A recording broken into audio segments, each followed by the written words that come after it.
एक महिला अपने नवजात बच्चे के साथ समुद्र में 3 दिन और 3 रातों तक प्याउती रही।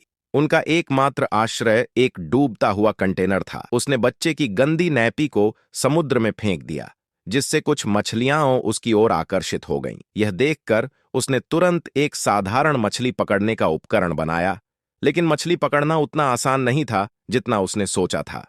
जब वह लगभग हार मान चुकी थी, तभी उसने आसमान में एक यात्री विमान देखा। उत्साहित होकर वह कंटेनर के अंदर गई और एक कांच का टुकड़ा खोजा, लेकिन लौटते समय गलती से अपने पैर में गहरी चोट लगा बैठी। दर्द को नजरअंदाज करते हुए उसने विमान को संकेत देने की कोशिश की, लेकिन विमान बहुत दूर था और कोई भी उसे नहीं देख सका। संक्रमण से बचने के लिए उसने शराब से अपने घाव को साफ किया और फिर अपने ईयरफोन की तार से उसे सिल दिया। असहनीय दर्द से वह बेहोश होते होते बची। भूख मिटाने के लिए उसने ईयरफोन की तार से एक साधारण जाल बनाया और उसमें बच्चे की नैपी को चारा बनाकर डाल दिया। कुछ समय बाद एक मछली जाल में फंस गई, जिससे उसे खाने के लिए कुछ मिल गया। दिन बीतते गए और उसने खाने पीने का थोड़ा भंडार जमा कर लिया। बचाव की उम्मीद में उसने सैकड़ों एसओएस संदेश लिखकर प्लास्टिक की बोतलों में डाला और समुद्र में बहा दिया। वह समय समय पर कंटेनर से पानी निकालती थी ताकि वह न डूबे। ठंड से अपने बच्चे को बचाने के लिए उसने थर्मस में शराब डालकर आग जला दी और उससे बच्चे को गर्म रखने की कोशिश की। उसका फोन टूटा हुआ था, जिससे वह अनलॉक नहीं कर सकती थी, इसलिए उसे अपने पति के कॉल का इंतजार था। एक रात उसका पति कॉल पर रोते हुए बोला कि वह गंभीर रूप से घायल हो गया है और शायद उसे बचाने नहीं आ पाएगा। यह सुनकर महिला बेहद दुखी हुई, लेकिन उसने अपने पति को बताया कि उसने एक बच्चे को जन्म दिया है।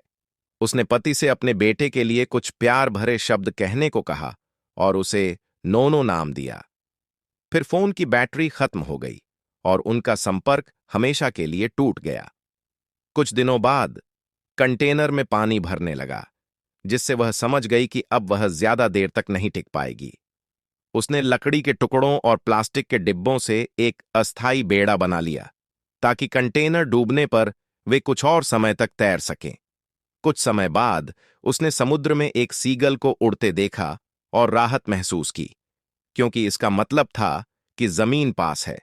लेकिन रात में कंटेनर का सील अचानक खुल गया, जिससे पानी तेजी से अंदर भरने लगा। वह अपनी बची खुची खाद्य सामग्री लेने गई, लेकिन उसके पैर में एक रस्सी उलझ गई। किसी तरह पानी में डुबकी लगाकर उसने रस्सी काटी और खुद को बचाया, लेकिन जब वह सतह पर आई तो उसका बच्चा गायब था। वह डर के मारे जोर जोर से चिल्लाने लगी। तभी एक व्हेल उनके पास आई और उसने अपने झरने से पानी की बौछार की, जिससे बच्चा रो पड़ा। बच्चे की आवाज सुनकर महिला तेजी से उसकी ओर तैर गई। शुक्र था कि बच्चा सुरक्षित था। वे पूरी रात समुद्र में तैरते रहे। महिला जानती थी कि उसने अपनी पूरी ताकत झोंक दी थी। वह अपने बच्चे का हाथ पकड़कर उससे विदा लेने लगी। तभी उसने कुछ मछलियों को निकालकर समुद्र में फेंका, जिससे बहुत सारी सीगलें वहां आ गईं। संयोग से पास से एक मछली पकड़ने वाली नाव गुजर रही थी। नाविकों ने सीगलों की असामान्य गतिविधि देखी और नाव को उधर मोड़ दिया। उन्होंने सबसे पहले बच्चे को बचाया, फिर रस्सी के सहारे महिला को खींच लिया। लेकिन इस दौरान वह लगभग मरने की कगार पर थी। किंतु दयालु मछुआरों ने हार नहीं मानी और हर संभव कोशिश की।